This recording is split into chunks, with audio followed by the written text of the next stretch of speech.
Hello and welcome everyone. देखिए, लेखपाल का जो एग्ज़ाम हुआ था हमारा 31 जुलाई को हुआ था। तो जब ये एग्ज़ाम हुआ था उसी टाइम पे काफ़ी हल्ला हुआ था कि केस फाइल होने जा रहा है, केस फाइल होने जा रहा है। इवन कई यूट्यूब चैनल्स वालों ने बताया था कि केस फाइल हो चुका है, राइट। और उस केस को फाइल होने का बेस क्या था वो भी आप सबको पता है। ग्रुपिंग में जो नकल हुई थी वो उसको बेस मानकर चल रहे थे। और साथ में जो ये पकड़े गए थे बहुत सारे कैंडिडेट्स, जिसमें से एक रितु नाम की लड़की भी थी, लड़की भी पकड़ी गई थी इलाहाबाद के किसी कॉलेज से। तो बहुत सारे रीजंस थे जिनकी वजह से कैंडिडेट्स कोर्ट का रुख करने वाले थे। अब उन्होंने रियल में कोर्ट का रुख किया या नहीं किया, या फिर किया तो उस केस में आजकल चल क्या रहा है, क्या डिटेल्स उस केस की आपको मिल रही हैं कहीं से या नहीं मिल रही हैं, या फिर कोई ऐसा भी है जो केस के नाम पर आपसे पैसे ही मांगता रह रहा है कंटिन्यूसली। तो एक्चुअली सारी ही बातें हैं यहाँ पे। और आपको मैंने तो नहीं बताया, लेकिन इससे पहले मैंने चाहा था कि एक यूट्यूब वीडियो बनाऊँ मैं कि कई सारे केस नंबर आपको दिए गए थे व्हाट्सएप ग्रुप्स में और या फिर टेलीग्राम ग्रुप्स में, और बोला गया था कि ये देखिए केस फाइल हो चुका है। बट वो मैंने जब चेक करके देखे थे तो ऐसा कोई केस वहाँ पे फाइल नहीं था। लेकिन आज जो मैं आपको बताने जा रही हूँ वो यही है कि अब जो मैं दिखा रही हूँ आपको, ये केस फाइल हो चुका है। और ये कहाँ पे फाइल हुआ है, तो ये इलाहाबाद में तो बिल्कुल भी फाइल नहीं हुआ ये केस फाइल हुआ है लखनऊ बेंच में, राइट। तो यहाँ पे आपको दिख रहा होगा high court of judicial at Allahabad Lucknow bench, और केस नंबर वगैरह आप सब देख सकते हैं। अच्छा, ये केस डाला किसने है, तो उस बंदे का नाम भी आप सबसे पहले जानना चाहोगे तो अनुभव पांडे नाम का कोई व्यक्ति है, कोई कैंडिडेट है, उसने यहाँ पे केस डाला हुआ है। और यही जो केस नंबर है, एक्चुअली किसी यूट्यूब वाले ने ये बताया था कि इलाहाबाद हाई कोर्ट में केस पड़ चुका और ये वाला नंबर वो दिखा रहा था। तो मैंने जब उसको चेक किया तो पता चला कि ये केस तो जब हमारा एग्ज़ाम भी नहीं हुआ था लेखपाल का, उससे पहले से ही फाइल है किसी मिथिलेश कुमारी के नाम से, और जबकि वहाँ पे बताया जा रहा था कि अनुभव पांडे नाम के व्यक्ति ने डाला है। तो वो बिल्कुल भी गलत ही चीज़ थी।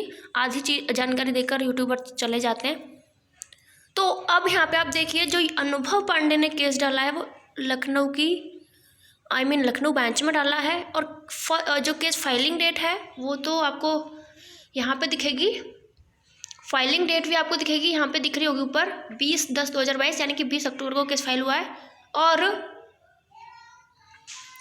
जो फर्स्ट हियरिंग डेट है यहाँ पे वो 21 अक्टूबर, मतलब कि 20 को केस फाइल हुआ, 21 को इनकी सुनवाई हुई। लेकिन उस सुनवाई में क्योंकि मैंने ऑर्डर भी चेक किया था कि क्योंकि आपको पता होगा कि जिस दिन भी सुनवाई होती है तो एक ब्रीफ में ऑर्डर आता है, हर सुनवाई का ऑर्डर आता ही है। तो लेकिन यहाँ पे कोई ऑर्डर पास नहीं हुआ था, तो कोई भी ऑर्डर साइट पे नहीं मिला है। और अब इसकी जो नेक्स्ट हियरिंग डेट है वो है, आपको यहाँ पे दिख रहा होगा, this case is likely to be listed on 1 November 2022, right. यानी कि अब 1 नवंबर को इसकी सुनवाई है। स्टेज ऑफ केस क्या है, तो वो तो फ्रेश ही है। बेंच टाइप सिंगल बेंच है, जुडिशल ब्रांच रिट सिविल है। स्टेट तो आपका अपना ही है, लखनऊ डिस्ट्रिक्ट लखनऊ। मैं भी इलाहाबाद ही बोलने वाली थी। और इसमें पटिशनर का नाम आप यहाँ पे देख सकते हो, अनुभव पांडे एंड 10 अदर्स। एडवोकेट का नाम इनका है अजय प्रताप सिंह, इनके एडवोकेट हैं अजय प्रताप सिंह। और रेस्पोंडेंट किसको बनाया इन्होंने, तो स्टेट ऑफ यूपी को बनाया है through principal secretary revenue department and 3 others. Second number पे किसको बनाया है, तो यूपी सबऑर्डिनेट सर्विस कमीशन, यानी कि UPSSC का जो सचिव है उसको बनाया है, राइट। और ये उनके एडवोकेट वगैरह हैं CSC गौरव मेहरोत्रा, ठीक है। तो अब ये वाला केस जो है ये एक जेन्युइन केस है, डेफिनेट रियल में पढ़ ही चुका है। ये अगर आपसे पैसे मांग रहे हैं तो इसका मतलब ये नहीं है कि ये झूठ बोल रहे हैं। इन्होंने केस रियल में डाला है। केस स्टेटस मैंने आपको चेक करा दिया है। और 1 नवंबर को इस केस में क्या होगा, क्या ऑर्डर पास किया जाएगा, ये सब भी मैं आपको अपडेट देती रहूँगी। और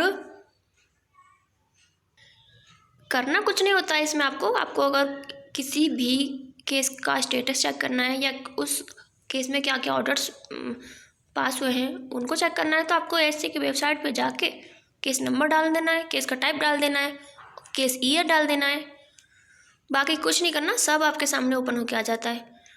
और इस केस में 1 नवंबर को क्या होगा ये भी आप लोग चेक कर सकते हो। आपको बस करना क्या होगा, वही जो भी सेम थिंग अभी बताई। और जो ना करना चाहे वो उसको मेरा यूट्यूब चैनल है, उसको मेरी तरफ से अपडेट पूरी मिल जाएगी कि इस केस में एक्चुअल में हुआ क्या है। और नकल तो हुई थी, ऐसी तो बात नहीं है कि नकल नहीं हुई थी, इसमें ग्रुपिंग में भी नकल हुई थी और उस नकल को तो हम लोग ही रोक सकते थे। अब वो ये बताओ, हम वो खुद ही सब लोग पूछ रहे थे आपस में। एक तो गड़बड़ ये हुई थी कि सीट इतनी पास पास थी कमरे में, बिल्कुल चिपटा के बिठा दिया था एक दूसरे की कॉपी, कोई भी कुछ भी झाँक सकता था। तो उनका मोटिव भी यही था कि ऐसा कराया जाए, या पता नहीं क्या मोटिव था उनका, ऐसे सेंटर नहीं बनाने थे। उससे अच्छा तो पैट में हुआ है।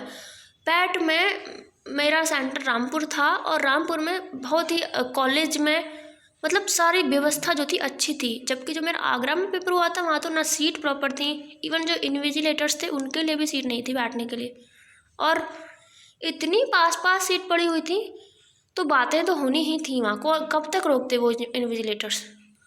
तो लास्ट टाइम पे हमारे रूम में भी पूछताछ हुई थी, लेकिन उतनी नहीं हुई जितना अभी शोर मचाया जा रहा है कि सारा पेपर ही कर दिया, तो ऐसा कुछ भी नहीं था। और बट ये जो केस पड़ा है वो पड़ा है उस बेसिस पे कि ये जो लोग पकड़े गए थे उनके बेस पे। वो लड़की तो बिल्कुल पांजर की के साथ पकड़ी गई थी, वायरल भी हुई थी उसकी पिक्चर तो और अभी तक, और उसके बाद पता है उसने क्या किया था, उसके बाद उसने कोर्ट में एप्लीकेशन दी थी कि वो कोर्ट में ही हाजिर होना चाहती है एट्सेट्रा, मतलब कुछ ऐसी थिंग्स आई थी न्यूज़पेपर्स में, आपने भी देखा ही होगा। तो अब फाइनली अब इस वीडियो को ज़्यादा लंबा ना करते हुए हम लोग यहीं पे इस वीडियो को विराम देते हैं। और ये केस जेन्युइन केस है एकदम, बाकी कोई और इसके अलावा आपसे पैसे मांग रहा है केस के नाम पे तो आप बिल्कुल भी पैसे मत दीजिए, बाकी आपकी मर्ज़ी है, आपके पास ज़्यादा पैसे हैं तो आप कहीं भी दे सकते हो, दान कर सकते हो, ठीक है। और आपका क्या कहना है इस बारे में, आप भी बताइए। और मिलते हैं किसी नेक्स्ट वीडियो में, तब तक के लिए नमस्कार एंड जय हिंद।